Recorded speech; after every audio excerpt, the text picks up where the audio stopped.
Royal ಹೆಸರೇ ಹೇಳೋ ಹಾಗೆ ರಾಯಲ್ ಆಗಿ ಖರ್ಚು ಮಾಡಿ, ರಾಯಲ್ ಆಗಿ ಸಿನಿಮಾ ಮಾಡಿ, ರಾಯಲ್ ಆಗಿ ಪ್ರಮೋಷನ್ ಮಾಡಿ ಇವತ್ತು ತೆರೆ ಕಂಡಿರುವಂತಹ ನಮ್ಮ ಕನ್ನಡದ ಸಿನಿಮಾ. ಈ ಸಿನಿಮಾದಿಂದ ದಿನಕರ್ ತೂಗುದೀಪ ಅವರು 6 ವರ್ಷಗಳ ನಂತರ ತಮ್ಮ ಡೈರೆಕ್ಷನ್ಗೆ ಕಮ್ಬ್ಯಾಕ್ ಮಾಡಿದ್ದಾರೆ. ಈ ಹಿಂದೆ ಅವರು ಮಾಡಿದಂತಹ ಲೈಫ್ ಜೊತೆ ಒಂದು ಸೆಲ್ಫಿ ಸಿನಿಮಾ ಒಂದು ಸ್ಲೈಸ್ ಆಫ್ ಲೈಫ್ ಜಾನರ್ ಅಲ್ಲಿ ಬಂದಂತಹ ಸಿನಿಮಾ ಆಗಿತ್ತು. ಬಾಕ್ಸ್ ಆಫೀಸ್ ನಂಬರ್ಸ್ ವಿಚಾರದಲ್ಲಿ ಅಥವಾ ಆಡಿಯನ್ಸ್ ಗಳ ಮನವನ್ನ ಮುಟ್ಟೋ ವಿಚಾರದಲ್ಲಿ ಸಾಕಷ್ಟು ಹಿಂದೆ ಉಳ್ಕೊಳ್ತು. ಇದೀಗ ರಾಯಲ್ ಮೂಲಕ ಅವರ ಸ್ಟ್ರೆಂತ್ ಆಗಿರುವಂತಹ ಒಂದು regular format commercial mass masala entertainer ಸಿನಿಮಾವನ್ನ ದಿನಕರ್ ಅವರು ತಯಾರು ಮಾಡಿದ್ದಾರೆ. ರಾಯಲ್ ಕನ್ನಡದ ಲಾಯಲ್ ಸಿನಿ ಪ್ರೇಮಿಗಳ ಮನಸ್ಸನ್ನ ಗೆಲ್ಲುತ್ತಾ? ಇದು ದಿನಕರ್ ಅವರ ಡೈರೆಕ್ಷನಲ್ ಕಂಬ್ಯಾಕ್ ಆಗುತ್ತಾ?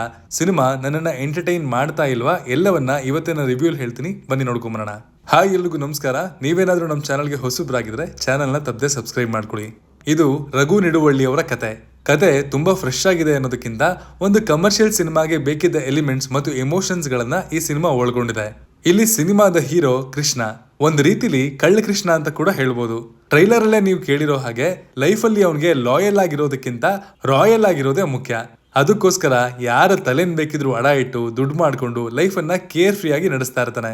ಇವನಿಗೆ ಎದುರಾಗುವಂತಹ ಒಂದು ಚಾಲೆಂಜ್ ಇವನನ್ನ ರಾಯಲ್ ಆಗಿ ಇರೋದಕ್ಕೆ ಬಿಡುತ್ತಾ ಅಥವಾ ಲಾಯಲ್ ಆಗಿ ಬದಲಾಗುವ ಹಾಗೆ ಮಾಡುತ್ತಾ ಅನ್ನುವಂತಹ ಪ್ಲಾಟ್ ಲೈನ್. ಇನ್ನು ಸ್ಕ್ರೀನ್ ಪ್ಲೇ ವಿಷಯಕ್ಕೆ ಬರೋದಕ್ಕಿಂತ ಮುಂಚೆ ಇಲ್ಲಿನ ಮೈನ್ ಲೀಡ್ ಗಳ ಕ್ಯಾಸ್ಟಿಂಗ್ ತುಂಬಾ ಫ್ರೆಶ್ ಆಗಿದೆ.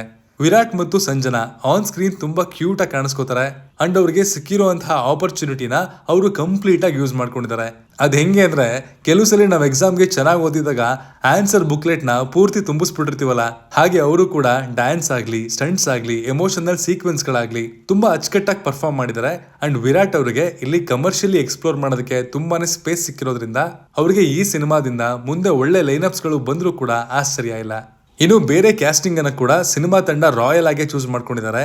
ಅಚ್ಯುತ್ ಕುಮಾರ್, ಗೋಪಾಲ್ ಕೃಷ್ಣ ದೇಶಪಾಂಡೆ, ಛಾಯಾ ಸಿಂಗ್, ರಘು ಮುಖರ್ಜಿ, ರಂಗಾಯಣ ರಘು, BM ಗಿರಿರಾಜ್, ರವಿ ಭಟ್ ಇನ್ನು ಮುಂತಾದವರು ಈ ಸಿನಿಮಾದಲ್ಲಿದ್ದಾರೆ. ಅಂಡ್ ಅಫ್ ಕೋರ್ಸ್ ಅವರೆಲ್ಲರೂ ಅವರ ಪಾತ್ರಗಳನ್ನ ಚೆನ್ನಾಗಿ ಪರ್ಫಾರ್ಮ್ ಮಾಡಿದ್ದಾರೆ. ಬಟ್ ತುಂಬಾ ಗಮನ ಸೆಳೆದಿದ್ದು ರಘು ಮುಖರ್ಜಿ ಅವರು ಇನ್ ನೆಗೆಟಿವ್ ಶೇಡ್, ಅದು ಆಫ್ಟರ್ ಇನ್ಸ್ಪೆಕ್ಟರ್ ವಿಕ್ರಮ್. ಅವರ ಆಕ್ಟಿಂಗ್ ಎಬಿಲಿಟೀಸ್, ಸ್ಟೈಲ್, ವಿಟ್ಟಿ ನೇಚರ್ ಎಲ್ಲವನ್ನ ಚೆನ್ನಾಗಿ ತೆರೆ ಮೇಲೆ ತಂದಿದ್ದಾರೆ, ವಿಚ್ ಇಸ್ ಗುಡ್. ಮೋಸ್ಟ್ಲಿ ಇನ್ ಮುಂದೆ ಬಹುಶಃ ಕನ್ನಡದ ಗುಡ್ ಲುಕಿಂಗ್ ಆಕ್ಟರ್ಸ್ ಗಳನ್ನ ಬ್ಯಾಡ್ ಆಸ್ ವಿಲನ್ ಗಳನ್ನಾಗಿ ಮಾಡುವಂತಹ ಟ್ರೆಂಡ್ ಕೂಡ ಶುರು ಆಗ್ಬೋದು ಅಂತ ಅನ್ಸುತ್ತೆ. ಸ್ಕ್ರೀನ್ ಪ್ಲೇ ವಿಷಯಕ್ಕೆ ಬರೋದಾದ್ರೆ comedy, sentiment, commercial fight sequence ಗಳು, dance numbers, punchy dialogues, mass buildups ಎಲ್ಲವೂ ಇದೆ as a typical regular commercial formula. But ಆ ಕಂಪ್ಲೀಟ್ನೆಸ್ ಅನ್ನುವಂತಹ ಒಂದು ಇಂಗ್ರೀಡಿಯೆಂಟ್ ಇಲ್ಲಿ ಸ್ವಲ್ಪ ಮಿಸ್ ಆಗಿದೆ ಅಂತ ಅನಿಸ್ತು. ಕೆಲವು ಕಡೆ ಎಂಗೇಜ್ ಆಗಿ ಇಟ್ಕೊಳ್ಳುತ್ತೆ, ಎಂಟರ್ಟೈನ್ ಮಾಡುತ್ತೆ. ಇನ್ನೂ ಕೆಲವು ಕಡೆ ರೆಗ್ಯುಲರ್ ಆಗಿ ಸುಮಾರು ಕಡೆ ಇದನ್ನ ನೋಡಿದೀವಲ್ಲ ಅನ್ಸೋ ಫೀಲ್ ಅನ್ನ ಕೂಡ ಬರ್ಸ್ಬಿಡುತ್ತೆ. ಹೀರೋ ಹೀರೋಯಿನ್ ಲವ್ ಟ್ರ್ಯಾಕ್ ನ ರೌಂಡ್ ಆಫ್, ಹೀರೋ ಕ್ಯಾರೆಕ್ಟರ್ ಗೆ ಇರುವಂತಹ ಕಾನ್ಫ್ಲಿಕ್ಟ್ಸ್ ಗಳು ಮತ್ತಷ್ಟು ಎಫೆಕ್ಟಿವ್ ಆಗಿ ಇರಬಹುದಿತ್ತು ಅಂತ ಅನಿಸ್ತು. ಇನ್ನು ವಿಶೇಷ ಅಂದ್ರೆ ಈ ಸಿನಿಮಾಗೆ ಮ್ಯೂಸಿಕ್ ಮಾಡಿರೋದು ಚರಣ್ ರಾಜ್ ಅವರು. ಬೈ ಚಾನ್ಸ್ ಯಾರು ಮ್ಯೂಸಿಕ್ ಮಾಡಿದ್ದಾರೆ ಅಂತ ಗೊತ್ತಿಲ್ಲದೆ ನೀವೇನಾದ್ರೂ ಈ ಸಿನಿಮಾ ನೋಡಿದ್ರೆ ನಿಮ್ಗೆ ಸರ್ಪ್ರೈಸ್ ಆಗುತ್ತೆ. ಬಿಕಾಸ್ ಅವರ ಹಿಂದಿನ ಸಿನಿಮಾಗಳಿಗೂ ಈ ಸಿನಿಮಾಗೂ ಅವರ ಮ್ಯೂಸಿಕ್ ಕಂಪ್ಲೀಟ್ ಆಗಿ ಬೇರೆ ರೀತಿನೇ ಸೌಂಡ್ ಆಗುತ್ತೆ. ಇನ್ನು ಇಲ್ಲಿ ಅವ್ರ ಕೆಲಸ ಡೀಸೆಂಟ್ ಆಗಿದೆ. 100 ಕೋಟಿ ದೇವರು ಹಾಡು ಮತ್ತು ಅದರ ಬ್ಯಾಕ್ ಗ್ರೌಂಡ್ ಸ್ಕೋರ್ ಸಿನಿಮಾವನ್ನ ಅಲ್ಲಲ್ಲಿ ಚೆನ್ನಾಗಿ ಅಪ್ಲಿಫ್ಟ್ ಮಾಡಿದೆ. ಇನ್ನುಳಿದಂತೆ ಮಿಕ್ಕ ಸಾಂಗ್ ಗಳು ಡೀಸೆಂಟ್ ಆಗಿದೆ. ಸಂಕೇತ್ ಅವರ ಸಿನಿಮಾಟೋಗ್ರಫಿ ಕತೆಗೆ ಏನ್ ಬೇಕೋ ಅದಕ್ಕೆ ತಕ್ಕ ಹಾಗೆ ವಿಜುವಲ್ಸ್ ನ ಪ್ರೊವೈಡ್ ಮಾಡಿದೆ. ಫೈಟ್ ಸೀಕ್ವೆನ್ಸ್ ಗಳ ಡಿಸೈನ್ ಚೆನ್ನಾಗಿದೆ ಅಂಡ್ ವಿರಾಟ್ ಅವರು ವಿತ್ ಸ್ಟಂಟ್ಸ್ ತುಂಬಾ ಪ್ರಾಮಿಸಿಂಗ್ ಆಗಿ ಕಾಣ್ತಾರೆ. ಸಿನಿಮಾದ ಪ್ರೊಡಕ್ಷನ್ ಕ್ವಾಲಿಟಿ ಚೆನ್ನಾಗಿದೆ. ರಾಯಲ್ ಅನ್ನೋ ಹೆಸರಿಗೆ ತಕ್ಕ ಹಾಗೆ ಸಿನಿಮಾಗೆ ಬೇಕಿರೋ ಎಲ್ಲಾ ಪ್ಯಾಕೇಜಿಂಗ್ ಗೆ ದೊಡ್ಡ ಮೊತ್ತವನ್ನ ಜಯಣ್ಣ ಭೋಗೇಂದ್ರ ಅವರು ಇನ್ವೆಸ್ಟ್ ಮಾಡಿರೋದು ಸ್ಕ್ರೀನ್ ಮೇಲೆ ಕಾಣುತ್ತೆ. ಇವರು ಪ್ರೊಡಕ್ಷನ್ ಮಾಡಿರುವಂತಹ ಸಿನಿಮಾಗಳ ಸಕ್ಸಸ್ ರೇಷಿಯೋ ಚೆನ್ನಾಗಿದೆ. ಕ್ವಾಲಿಟಿ ವೈಸ್ ಎಲ್ಲೂ ಸಿನಿಮಾ ಕಾಂಪ್ರಮೈಸ್ ಆಗಿಲ್ಲ.